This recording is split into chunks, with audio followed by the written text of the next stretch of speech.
we will discuss mass percentage weight by weight.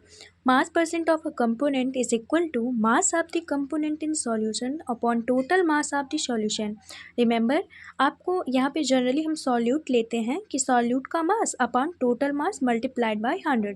For example दिया है कि आपके पास 10% glucose in water by mass. तो इसका मतलब क्या हुआ कि आपके पास 10% ग्लूकोज है किसी सॉल्यूशन का. ओके, तो it means 10 gram glucose in 100 gram solution. Okay, solution मतलब ऐसे जब भी दिया हो तो इसका मतलब है कि लेट सपोज कि आपके पास अगर 100 ग्राम सॉल्यूशन है तो उसमें 10 ग्राम 10% 100 का 10 तो 10 ग्राम ग्लूकोज होगा. तो वाटर आपका कितना हो जाएगा 90 ग्राम. It will use in your molality and molality concepts another type of questions because generally this given. Okay, now we will read volume percentage. Volume percent of a component is equal to volume of the component upon total volume solution.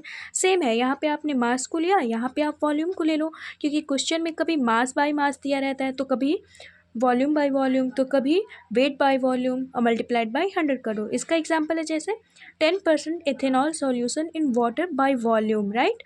तो इसका मतलब क्या हो जाएगा कि आपके पास 100 ml solution है और उसमें 10 ml आपका इथेनॉल मतलब 10 ml आपका सॉल्यूट है और 100 ml आपका सॉल्यूशन है. तो आपका जो सॉल्वेंट है वो कितना हो जाएगा 90 ml हो जाएगा. ये ट्रिक ऐसे अगर क्वेश्चन दिया है तो आपको ऐसे मानना है, तब जाके आपका क्वेश्चन बहुत ईजी आएगा. Generally solution containing liquids are express in this unit. For example कि कोई क्वेश्चन दिया है ओके और उसने नहीं लिखा कि 10% इथेनॉल सॉल्यूशन इन वाटर. अब ये बाय वॉल्यूम उसने कुछ नहीं लिखा तो आप क्या कंसीडर करोगे. जनरली अगर आपके कोई दो लिक्विड्स दिए हुए हैं और ऐसे 10% या परसेंट में क्वेश्चन गिवन है तो आपको ये मान के चलना है कि ये वॉल्यूम बाय वॉल्यूम में है. Okay, this is NCERT line, so explain it.